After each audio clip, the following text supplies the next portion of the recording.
that's what the elites in Washington think. They think themselves as elites. They're not. They're dumb as a bag of rocks. They're cowardly. Most of them have never served in the military. And they have this arrogant delusion that the rest of the world can't live without them. Well, the world has moved on. The world has created BRICS and Shanghai Cooperation Group because of our animosity, because of our belligerency, because of our weaponization of the dollar, because of our confiscation of the assets of other countries, because of our sending in color revolutions against Venezuela, against Ukraine, because of all of the wickedness, anger, evil, belligerency, warmongering, color revolutions, and economic sanctions that we've imposed on other countries have divorced us. Good afternoon, ladies and gentlemen. Thanks for joining us. This is Analisis, and welcome to Astronaut Media. Today, my guest is an old friend. So I'm going to add on about a year and a half, 2 years ago. I respect him a lot. His name is Scott Bennett, a U.S. Army Special Operations Officer, 11th Psychological Operations Battalion, Global Psychological Warfare Counterterrorism Analyst. He's joining us from the United States. Scott, thanks so much for joining us. Daniel, it's my honor. It's my great privilege to be with you, y también por las personas hispánicos que le gusta mirar su show. Mucho gusto y mi corazón a las personas hispánicos, y espero que nosotros podemos conversar sobre sujetos muy importantes a la familia, a nuestros gobiernos, y la cosa más importante es la paz entre nuestros países, en la paz para el mundo que viene. Nosotros necesitamos hacer una familia entre personas y países, con personas que le gusta familia, religión, matrimonio, cosas normales. Y este es mi corazón. Y las personas hispánicos tienen eso también. Scott, we have a huge Latino audience, and our interview, needless to say, is going to be translated and transcribed in Spanish, subtitle. But we also have a huge, English-speaking American, patriot audience. And so you and I are going to do this interview in English. We don't want to scare them off. Now, let me ask you this. You held a top secret, ladies and gentlemen, sensitive, compartmentalized information security clearance, and also you worked on the highest levels of international counterterrorism. Let's start with what we saw on the 13th of July. What was that? Well, you're specifically talking about the assassination attempt of Donald Trump. Exactly. Well, I've said there's two possibilities. And as someone who's worked in information operations, worked in psychological warfare, and I understand the effect of dramatized false flags and theatrical shootings, and I've personally studied the shootings in New Zealand and found them to be false flags, completely artificially designed. I've studied Sandy Hook. I share the opinion that was artificially designed for gun control purposes. I've studied the the Boston Marathon bombing and completely found that to be fraudulent. The reason these fraudulent shootings and events occur is to derive money into agency coffers and to create an increasing police state where people are more easily controlled. The vast majority of people, Daniel, are not in the AP Advanced Studies class. They don't necessarily watch your show. The smartest people do. The most connected people watch your show and pay attention to this, but the average dullards don't. They are kind of locked in the matrix of the mainstream media, the New York Times and the Washington Post. So they're sort of like dull in the matrix. So they're easily manipulatable. So like the typical excuse, well, if what you're saying is true, why isn't it on the cover of the New York Times? Your animation is grievous to me because the fingernails down the chalkboard is here. All of these people, and including people in my own family who I think I pretty much ostracized now because they all got the clot shot. But there are always two possibilities, so let's explore that. I said this right out the bat. Number one, either this is an organic, natural shooting where Donald Trump was hit by a bullet and people are responsible for it. Or two, he was not shot. He played a part in an artificial false flag, dramatized situation, perhaps smacking his ear with blood. to manipulate the political conversation and ultimate elections that are coming up in the United States. Those are the two possibilities. It's either false, fraudulent, and he played a role, or it's real, and he didn't play a role. So I'm inclining towards it being real because of the preponderance of the evidence and the weight and all the things. But we're also seeing some anomalies and some very strange things that yet need to be defined, such as, the bullet hole that I saw in the ear or the wound did not match a 5.56 round fired from an AR-15. I fired AR-15s. They're very large bullets. It would rip off the ear. A .22 Magnum round, which I also have shot, and is fired from a bolt-action rifle, which is always the sniper rifle. Yeah. The .22 Magnum fits the hole in the ear. So was there a second shooter? I believe. Well, that's what they're saying. Yeah, that's what they're saying. And it matches the forensics of the wound. It also matches the forensics of a weapon system. An AK-47, you cannot balance on a roof because the 30-round magazine creates a teeter effect unless you have a tripod. I know, I fired them. And there wasn't a tripod. So that doesn't look like the rifle that would have hit the president's ear.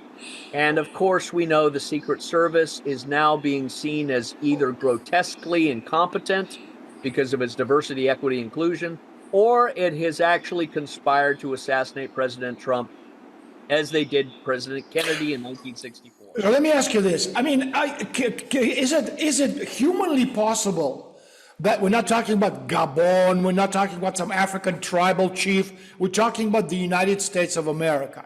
Is it humanly possible, maybe in a parallel universe, but in this world, that the Secret Service is so totally, utterly incompetent?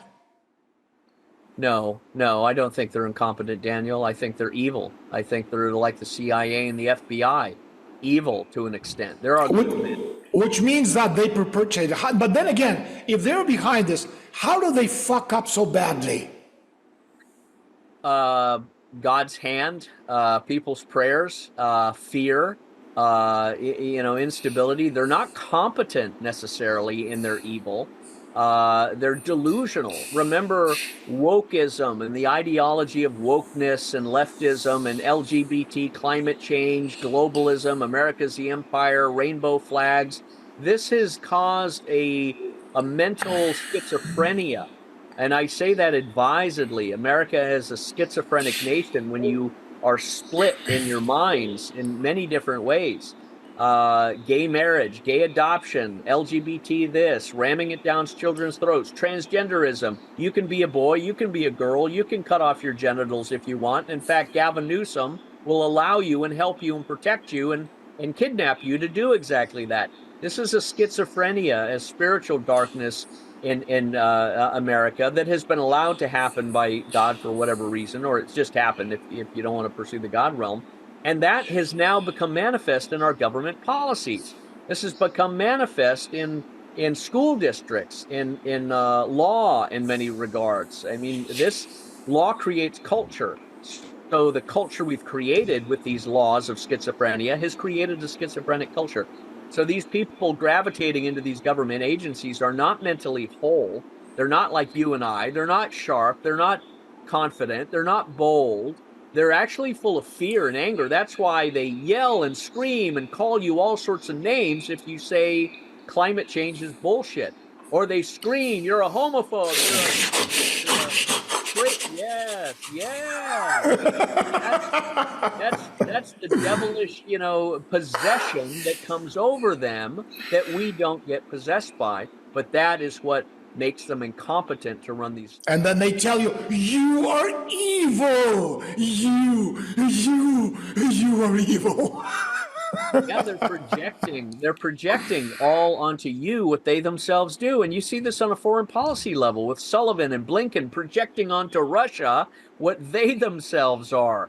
They're the fascists. They're the Nazis. They're the ones covered with Nazi tattoos.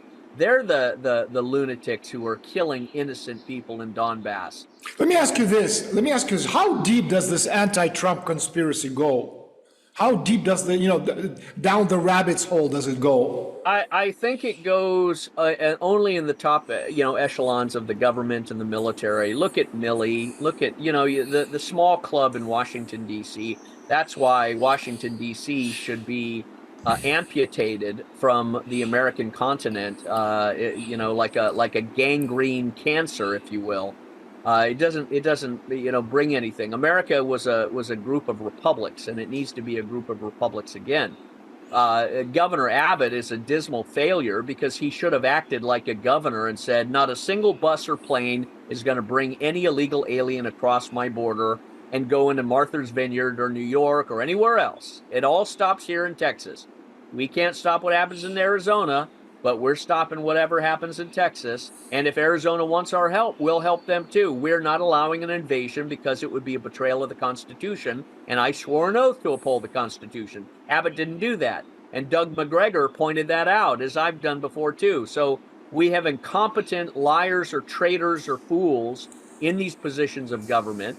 They do it to enrich themselves too. And that's why they have an anti-Trump attitude, I think. They're the establishment. That's why Dick Cheney hated Trump and his lesbian daughter, Liz Cheney, hated Trump.